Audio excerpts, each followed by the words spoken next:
तुम्हें ये नहीं सोचना आंखें क्या देख रही हैं, कान क्या देख रहे हैं, जबान क्या चख रही है, नासिका क्या सूंघ रही है। ये तो बस तुम्हें एक स्टिमुलस प्रदान करती है, लेकिन खुशबू बदबू ये सब पहले से सीखा हुआ है। तुम यूरोप में जाओ, यूरोप में एक साधक मुझे लेकर के गया ऑस्ट्रिया में एक स्थान पर, और उस स्थान पर चीज को एज किया जाता है और बहुत सारी चीज सड़ रही थी, ऐसी ऐसी बास आ रही थी उस स्थान से, मानो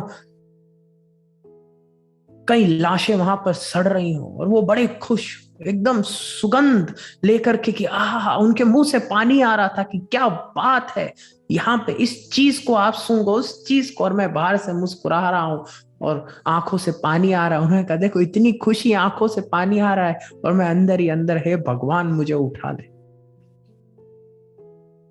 जो नासिका ब्रेन को सिग्नल मेरे दे रही थी, वही नासिका उनके ही ब्रेन को सिग्नल दे रही थी, लेकिन उन्होंने अपनी ब्रेन में सिखा रखा है कि ये जो सिग्नल है ये स्वाद का सिग्नल है। लेकिन मेरे को सिखाया गया कि ये जो सिग्नल है ये इस चीज का सिग्नल है कि कोई भैंसा गौशाला में मर गई, कुछ करो अब। हर आदमी के भीतर इंटरप्रिटेशन अलग है। प्रेक्षानी इंद्रानी। इसलिए अगर तुम कहते हो कि मैं तो अपनी इंद्रियों को बस अच्छा दिखाऊं, बस अच्छा सुनाऊं, फिर बड़ी समस्या है। फिर गौतम बुद्ध कहते हैं तुम भागते रहोगे, फिर तुम्हें बड़ा कष्ट होगा, क्योंकि तुम्हारी इंद्रियां बोलेंगी कि हमारे साथ तो केवल अच्छा होना चाहिए। बुद्ध के जीवन की कहानी है कि एक बार एक महिला उनके पास आई अपने बालक को लेकर के, जिस बालक की मृत्यु हो चुकी थी, और उसने कहा हे भगवान मेरे बालक को जीवन दे दो। और बुद्ध ने कहा बिल्कुल मैं जीवन दे दूंगा, लेकिन पहले तुम उस घर से 3 बीज लेकर के आओ जिस घर में कभी मृत्यु ना हुई हो। वो महिला हर घर गई और हर घर में पाया मृत्यु हो चुकी।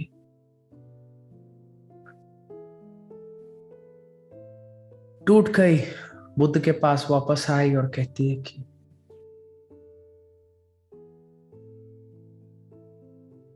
मेरे को कोई ऐसा घर नहीं मिला जिसमें मृत्यु ना हुई हो, लेकिन आप मेरे बच्चे को जीवित कर दो। और भगवान बुद्ध ने कहा कि देखो जो आया है वो तो जाएगा,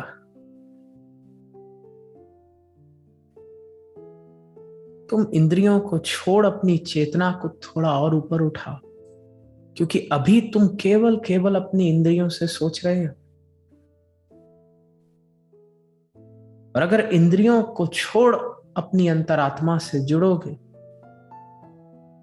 तो तुम समझोगे तुम्हारा धर्म है, ये जीवन है, ये संसार है, संसार के नियम है।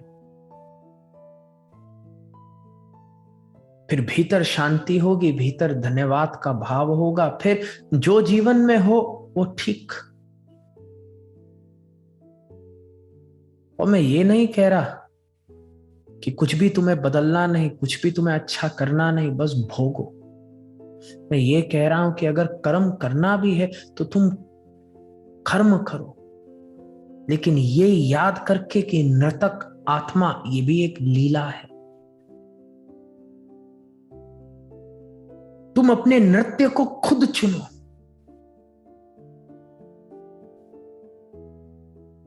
तुम इस बात को समझो कि रंगमंच अंतरात्मा, तुम अपने अंतर्मन को खुद चुनो, निर्माण करो। और फिर जीवन में कभी कोई घटना अगर घटित हो जाती है, तुम उसमें डूब के अपने नृत्य को बदल मत देना, क्योंकि जीवन, मृत्यु, बीमारी, दुख ये सब तो होता है। तुम्हें अपनी चेतना ऊपर उठानी होगी, और उस चेतना को ऊपर उठाने का भी मार्ग गुरु ने दे दिया। जब कभी भी समस्या आए, गुरु ने कहा धम्मम शरणम गच्छामि। क्योंकि मृत्यु भी आएगी, पीड़ा भी आएगी, कष्ट भी आएगा। क्यों? क्योंकि देखो ये तो थर्ड डायमेंशन है। इस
जीवन में लेकर के, क्योंकि अगला सूत्र महादेव कहते हैं, सिद्ध स्वतंत्र भाव, दिव्यता से, शिव योग से तुम मुक्त हो जाओगे, तुम स्वतंत्र हो जाओगे इस नृत्य से।